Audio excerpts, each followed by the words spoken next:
Start presentation.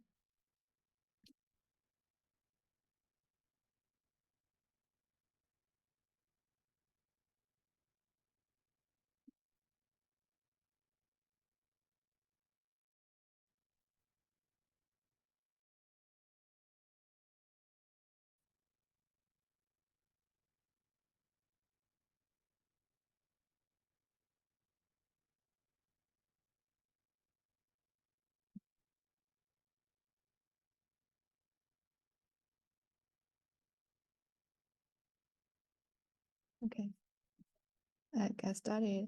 It's my great honor to be here and present my work. So,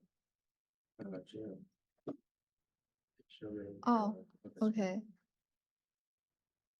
I mean,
that's good. Yeah. Thanks a lot for coming. Today, I'm going to talk about my work for learning neural representations compatible with behavior interpretation. So the main focus of my work is to understand what's the neural mechanism for behavior. As we know, like the neural system can generate various of behavior for different animals, or for human, we can perform more complex behavior tasks. So, but what's the neural mechanism for this? One approach to study this is to record the neural activity using different recording techniques, for example, ECOG or microelectrode array. This will provide us high-dimensional spatial temporal neural signals. And the question is how to understand these signals and what technique could be applied to understand it. And on the other hand, the behavior of animals are recorded simultaneously. Some behaviors are prototyped behavior. It will be easy to understand. But for more complex behavior, like when animal is moving freely, we need some technique to quantify these behaviors. Furthermore, like how to decode these neural signals into the behavior is another interesting question we want to understand. So in my research, I focus on like the first part, like interpretation of the neural recordings. In this part, I propose a neural encoder, which encodes the neural signals into the latent representation space. And from here, we hope that the neural signals are well organized. And on the other hand, we also propose a behavior encoder, which encodes the behavior into the latent representation space. And in this case, similar behavior will be clustered in the latent representation space. So in today's presentation, I will mainly focus on the first part, interpretation of neural signals. If we have time or we want to dive into the second part, we can decide later on. So to understand these neural representations, previous work have been using latent variable models, and these latent variable models assume there is a latent space. And latent space is a lower dimensional space compared to original neural signal space. And from the latent space, we can generate the neural activity, for example, firing rates. And how to get these latent variables? Previous work have been using RNA encoder, for example, to encode this neural activity into the latent space and find these latent variables. And this RNN could be bidirectional, so which means it takes both past and future neural signal to generate one latent space. And from the latent space, we can obtain the neural activity. These methods are good at summarizing of compressing the neural signals into some low-dimensional space and reconstruct the neural signals from this latent space. But the question is like, if we want to understand what's the neural computation behind these recordings, we need to try to follow some biological constraint in the brain. That is, to generate the neural signals, it only dependent on the past neural signal. So the limitation for this method will be like, it's not considering the neural signals coming from the past or the future. In other words, it's non-causal. And we want to have some model that can imply the neural computation in brain. So based on this, we propose like, we are thinking about could we learn the neural representation that follow the temporal causality constraint. Based on this, we propose the learning neural representation with forecasting. So the idea of this method is like, we take first half of neural signal as input to the model, and we ask the model to generate the future neural signals. And by comparing the past generated neural signal and the ground truth neural signal, we optimize our model. So this is the first part. And the second question is like, we also know there is some like neural interaction between different recording channels or different neurons, and they are not talking to each other equally. So we are thinking about, could we also infer the interactions between the neurons? Based on this, we propose to explicitly model the neural interaction with graph neural network. So here is a brief introduction to the graph neural networks. It assumes it is composed of several nodes, like 1, 2, 3, 4 here, and their connection between the nodes is described by the edges and also the adjacency matrix A. And based on this, we assume each node will have its own feature. And with the adjacency matrix or the connection between the nodes, we can perform the message passing updating of their features. Like in this case, node 1 will be updated with node 2's feature, and node 2 is connecting to all 3 nodes. This feature is updated based on the features from all other 3 nodes. So this is the idea of graph neural network. For our case, we treat the neural recording channel as nodes, and the connection between the recording channel as edges.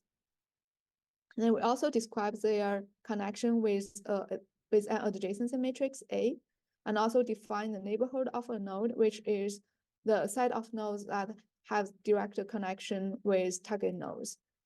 And the question is like, we don't know what's the ground truth connection between the nodes, especially for the recording channels in this case. So that we treat this adjacency matrix as a learnable adjacency matrix. Based on this idea, we propose the AMAG, additive multiplicative adaptive graph neural network for forecasting neural activity. So the model is composed of 3 modules. The first module is TE, which is temporal encoding module. It encodes the neural signal into some latent space. And then the SI module with a spatial interaction module will allow the information exchange between the recording channels. And the TR module will generate the future neural signals for each recording channel. So I will first dive into this SI module. So the SI module is performing the spatial interaction. The spatial interaction in this case is composed of 2 parts. One is the additive message passing, as we talk about the graph neural networks, meaning about like how to update the message based on the neighborhood information. So the first part in our SI module is performing the additive message passing, which is based on the additive adjacency matrix. The idea of this additive adjacency matrix or additive message passing is updating the target channel based on the summation information of the neighborhood channel. And the other part is the multiplicative message passing, which is controlled by the multiplicative adjacency matrix. So this idea is inspired from the divisive modulation or gain control in the neural system. And in this case, the target channel will be updated by the neighborhood channel by changing its amplitude. So it's performing the multiplicative or divisive. You can think it as divisive as well. So this is ideal for the spatial interaction module. Specifically for the additive message passing, we take the neighborhood information HT as input and generates output AT. So the AT is based on the averaged sum of the neighborhood channel information HT. The weights are dependent on the two adjacency matrix, which is AA and S. So the AA is the add here, is shared across samples, and the adapter S is independent for each sample. So based on this two adjacency matrix, we can update the feature get the update feature AT of target channel. And for the multiplicative message passing, similar to the additive message passing, it takes neighborhood information as input and generates the output of MT of target channel. And to obtain this, the neighborhood channel is changing the amplitude of the target channel, and also its width is dependent on the adjacency matrix AM, which is a modulator here. And this modulator is also shared across samples. So this is a shared parameters for all the samples. So this is a graph multiplicative message passing. With this additive message passing output and a multiplicative message passing output, we can generate the output of the SI module, which is Z here. Then this Z will be sent to the TR module to generate the future neural signals. And the TE and TR meaning focusing on the temporal encoding and temporal generation. So this temporal encoding is like independently modeled for each channel. So we use a shared TE module for each channel and get its independent feature, and then use SI module to merge this information, and the TR module will independently generate the future neural signal of each channel. So we first test our method. Also, we train the model based on to minimize the forecasting loss, which is a predicted future neural signal and the ground truth neural signal. So we try to minimize this loss function to update our parameters. We first test our method on synthetic data. Here we generate the synthetic time series based on the recurrent generation with graph adjacency matrix A, and also the noise term mu. And each time, time t is dependent on time t minus 1, and also the neighborhood information at t minus 1. So we try two types of adjacency matrix. One is adjacency matrix with connection ratio of 0.2, and the other is 0.5. So there will be more connections. So based on these two ground truth adjacency matrix, we generate generates neural signals. And based on this, since we have the ground truth adjacency matrix, we are thinking about like how our method can recover this ground truth adjacency matrix, and how different tasks will affect the recovery of the adjacency matrix.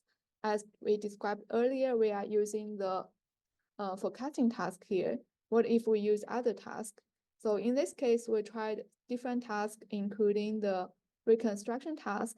So we used the AMAC model, and the model architecture is the same, but we train is taking the T1, T2, T3 and generate the T1, T2, T3. This is a reconstruction task.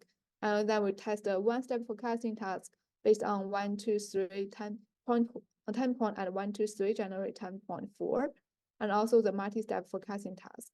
And we want to see by training the model with this different task, how well we can recover the ground truth adjacency matrix. So here is some here are some results. We first try the reconstruction task, and we compare the learn adjacency matrix with the ground truth, and the F1 score is about 0.79 for the when the connection ratio is 0.2, and when the connection ratio is 0.5, the F1 score is lower in this case. And then we test a multi-step forecasting task. We find that for the multi-step forecasting task, the improvement is significant compared to the reconstruction task. When the connection ratio is 0.2, the improvement is about 0.13, and when the connection ratio is 0.5, the improvement is about 0.2. So for the one-step forecasting task, we find that it's even better than the multi-step forecasting. So in this case, we draw the conclusion that the forecasting task will be better at recover the ground truth adjacency matrix. So this is on the synthetic data. So what if we test on the real monkey data? Here we try to 4 monkey data sets. The first 2 is a microelectrode array recording, and another 2 is using macroepoch recording. And this data set is collected in collaboration with Professor Osborne's lab. We first quantitatively checked how different methods performed. So we first tried to compare with transformer-based methods and also the RNN-based methods, as well as different graph-based methods. And we find generally graph-based method is outperforming other methods, like RNN or transformer-based methods. And in this case, the graph wavenet is performing best in the one-step forecasting case on monkey M. And we also tried different monkey. Generally, we find that in monkey M and monkey C, the graph wavenet can be better, but for the monkey A and monkey B, our method is outperforming all other methods. So this is for the one-step forecasting, which the task is relatively easy. You can see for all the graph-based methods, they achieve like R squared about 0.97 or 0.96. But for the harder task, the multi-step forecasting task, we find that generally the performance decreased, but our methods is outperforming other graph-based methods or RNN or transformer-based methods. So in this case, you can see the superiority of our methods. And here we show some visualization results for the one-step forecasting. The ground truth neural signal is showing dashed blue line, and the right curve is our proposed methods. And we also show other baselines like DCRN and graph wavenet. These are all graph-based methods. And for the multi-step forecasting, we see a similar trend here.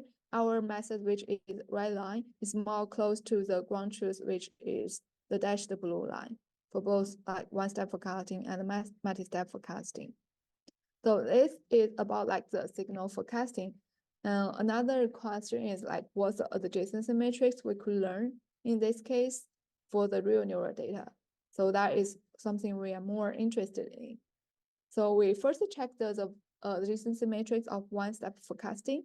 Each, like we talked before, there are additive message passing and multiplicative message passing. The additive message passing is dependent on additive adjacency matrix. Here we visualize the additive adjacency matrix after training.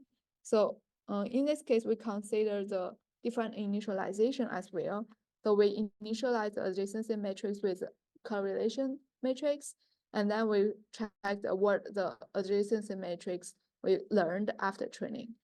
So you can see there are some block here. So another thing is like, what if we use different initialization methods? So here we try to initialize it with a random matrix, and we find a similar structure of this learned adjacency matrix as the correlation initialized adjacency matrix. So we find that our method can learn the adjacency matrix that is consistent regardless of initialization methods. So this is using the one-step forecasting and focusing on the additive adjacency matrix. And I also checked the multiplicative adjacency matrix and also different multi-step forecasting. And generally, you find that all these learned adjacency matrices are sharing the same global structure, even though there are there are some variations in the local structure especially for the multi-step forecasting. Next step we investigate more about the adjacency matrix learned by the AMAP. So we check we look at one specific channel and want to see how this channel is connecting to the other channels, and then we project their weights into the spatial arrangement of the epoch array, and we find that this target channel have stronger connection to the neighborhood channel and compared to the one that is far from it. So the other example also show this conclusion. So this means like learned adjacency matrix from AMAC reflects the spatial proximity of the electrode array. We further tested how this learned adjacency weight, how this learned weight can be, how meaningful this learned weight is. So we try to mask some channels based on their connection with other channels. So if the connection with other channel is high, we characterize it as H. And when the connection is low, we characterize it as L in this case. And we try to mask the different category. And we find that when we mask the H category, which the channels have higher connection with others, the performance drop is higher than masking low channels. So this is consistent for both our methods and different methods not using the graph structure. Next, we visualize the learned neural trajectory in the latent space. This graph shows the PCA space of the neural recordings, and then we can find that the organization of the trajectory is very messy. You can see it can start from a random start point or come to the random endpoint. But if we use the hidden embedding from our method, we find that this neural trajectory are well aligned. They start from a similar point and goes to the mid stage and ends as a very close region. So this also demonstrates our method in learning the neural representation. As the last, I want to talk a little bit about the ablation study. So as you know, we have different components, and in this case, we try to remove different components of the AMAP, like by removing all the spatial interaction module, or removing only the self-connection, and removing the additive message passing, or the subcomponent of additive message passing, and also remove the multiplicative message passing. Generally, we find that by removing all these component, it can cause the performance drop. So when removing the self-connection or removing all the spatial interaction module, we find the most significant performance drop, but all other ablation can cause the performance degradation. So more interestingly, we try to see how the initialization of adjacency matrix can affect the forecasting performance. We try to initialize the adjacency matrix and then fix it. Here we consider two initialization, like one is random initialization, the other is correlation initialization. And we find that when the model is not trainable, like in this case, the random initialization can learn something, but it's not as good as the correlation initialization. That means if we provide some reasonable interaction, like how reasonable information about like how neurons interact with each other, it can help with the forecasting. And on the other hand, if we allow the adjacency matrix to be updated during the training phase, then we find that the performance of the random initialization and correlation initialization is close. So in that sense, we know that model can adapted the adjacency matrix such that it will be better for the learning of the forecasting task. So in summary, here we propose a forecasting task with a graph neural network. And here we also model the channel independently in this case. With all these components, we show the improvement in forecasting accuracy and aligning the neural trajectory, also then the adjacency matrix. So for the future direction, we could apply these methods to the behavior decoding or use the learner adjacency matrix as a guidance for neuroscience research. Or theoretically, we could try to understand what are the initial components can lead to the learning of the ground truth adjacency matrix. And thank you for attending today's talk. So this is the end of the first part. If you want to have some discussion over this, if you have any questions.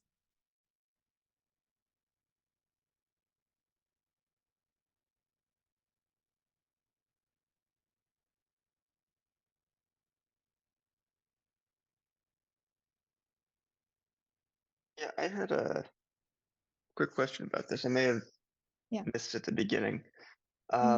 Is there some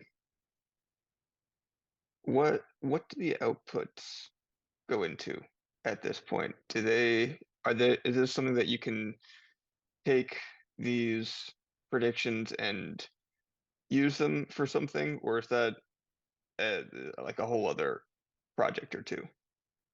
Yeah, so currently for this project, we didn't use this prediction for downstream task. The idea for this project is mainly about like if we can learn the neural representation with a forecasting task, and we also want to see if the forecasting task can help with the recovery of the ground truth adjacency matrix, or the recovery how the neurons or recording channels are related to each other. So this is a purpose for this project, but yeah, definitely we can use this forecasted neural signal for downstream task to reduce latency, for example. Yeah. So there's already a non-machine learning based approach to this problem. Yeah, I think previous work have been using like some like AVR, like autoregressive method to learn this forecasting task, but they are not including this adjacency matrix. And also for the gradual causality, I don't know if you are familiar with it. No. Yeah, so there are previous work using gradual causality, so they will assume they can learn some interaction between the channels, but here it's not as flexible as our method. So here we are not using one adjacency matrix, we are using both the additive and multiplicative. So by using this deep neural network, it can allow you to add extra design of how these neurons are interacting with each other. So it will extend the capacity of previous methods.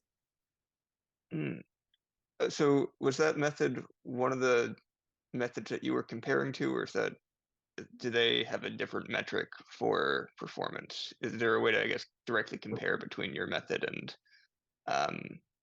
the non-ML methods, or is that previous table? So you are talking about like how or what we are comparing here.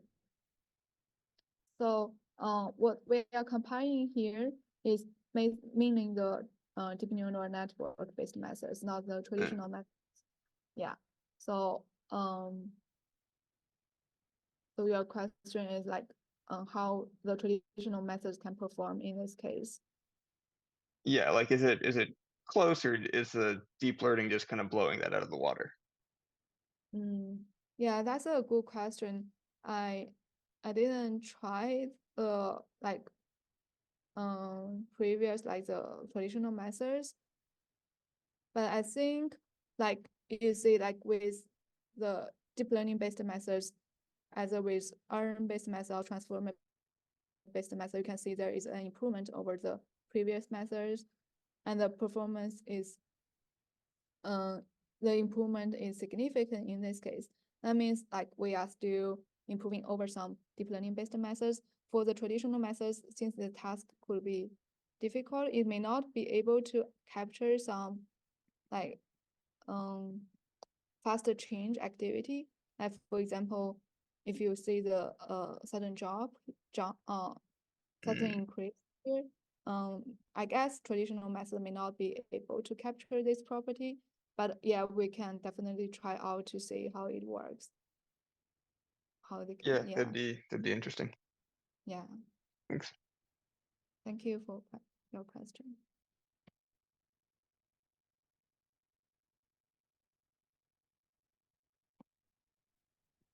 Hello. Yeah. I was okay. Wheels. Sorry. So it's Let's try that. Sorry. We are in one room with different laptops. okay. So what I wanted to ask, do you know why you get these differences between the different monkeys? Can you, like in your table? Oh yeah, here. You mean some monkeys can be easier than the others? Mhm. Yeah, I think it's because in the recording techniques, the first two monkey, the monkey C and monkey M, we are using the microelectrode array, and the other two monkey, we are using the microecog. So I think the for the microecog, we are both using the LFP as the input to that model. I think the microecog, the activity in this case could be like smoother compared to the microelectrode array activity. Thus, we saw a better forecasting performance on the microecog data. Yeah. Oh, okay. Basically, could you also say the uncertainty is bigger for one of the methods? Sorry, you mean like, are you Yeah. talking about the one-step forecasting? Yes, yeah. Like for this case, why the JavaNet is better than our methods?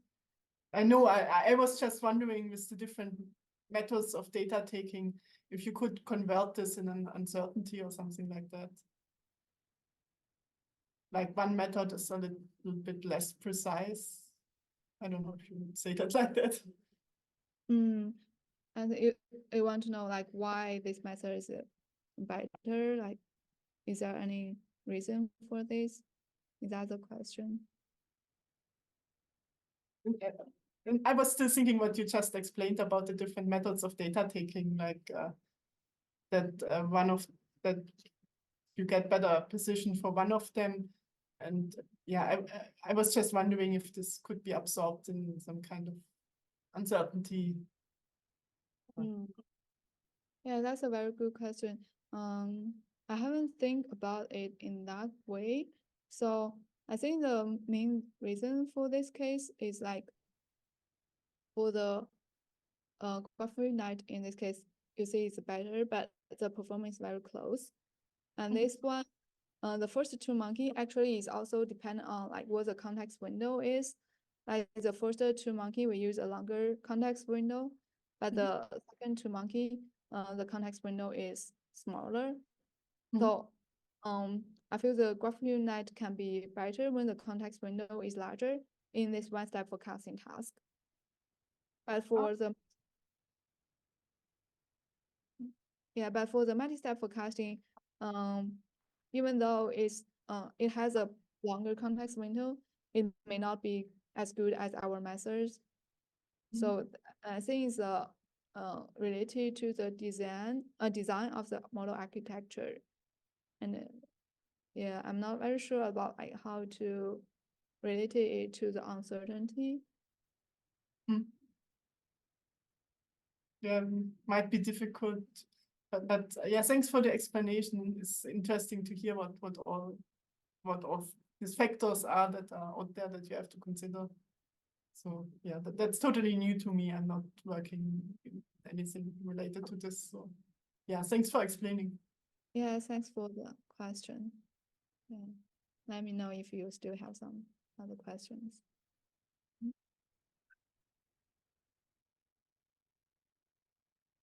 Can you show me PCA plots again? Yeah. This one, right? Yeah, so are these for different recording sessions? What does one line represent? One line recording is one trial. So one line is representing the one trial. So the monkey is performing the hand reach out task. So they will first move their hand to the target. So the start point here is they saw the target on the screen, and the yellow point here, which is the mid stage, is the neural signal when they start to move, and the purple, like the endpoint, is after 450 milliseconds after their movement. So this is one line is corresponding to one trial performing that hand reach out task. Okay, thank you for the explanation. So the figure here shows that the neural signals reconstructed by your model are or latent space that your model learned is more aligned well, right? Yeah, it mainly shows like the for different trials, they can try to align it into the similar start point, and then they will go smoothly to the region where the where it's corresponding to the movement after 450 milliseconds. Okay, thank you. You think it's always true that the model that captures the latent space better yields the better performance in forecasting? Because what if the real neural signals are quite noisy and quite far away from the latent space? And I don't know, I was thinking maybe the best model could be worse in forecasting task for modeling latent space. Yeah, that's a good point. I think the thing is like, this is output of our SM module. So this is latent space. But from the latent space, we will have another model that to regenerate all the forecasted future neural signals. And also another thing is like, the neural signals are noisy, and we want to remove this noise and find the compressed representation of the meaningful information in the neural signals. And from this meaningful information, which is like comparing to the hidden embedding space in this case, and we want to, from this meaningful information, and we find how the neuron activity are generated based on this information. So in other words, like, the animal is performing certain task, and you want to know how the neural signal could be generated when they are performing certain tasks. Does this answer your question? Yeah, thank you. Thank you for asking. Yeah, I think the thing like you want to know, there is an internal state, and based on the internal state, how this neural activity could be generated.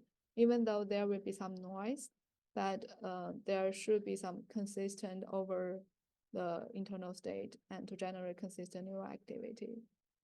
Yeah.